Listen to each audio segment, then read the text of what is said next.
Во ситуација кога на сите ни е јасно дека и недостасуваат пари, во очајнички обид да ја пополни празната државна каса, владата прави упат во пензискиот систем. Предвидува измени во Законот за задолжително капитално финансирано пензиско осигурување, со кој ќе го дестабилизира пензискиот систем само за да обезбеди нов извор за свое финансирање.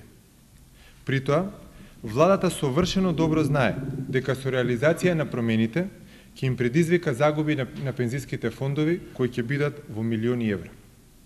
Како последица од ваквите потези на владата, оние што сега работат, во иднина, кога ќе станат пензионери, ќе имаат пониски пензии. При тоа, владата не отвори никаква јавна дебата околу промените во законот, за да ја консултира јавноста, експертите, пензиските фондови, регулаторот МАПАС. Промените во пензискиот систем се премногу крупна работа, за да може владата да ги носи без да ја вклучи јавноста. Затоа, власта не смее да го спроведе ова решение и да го загрози пензискиот систем.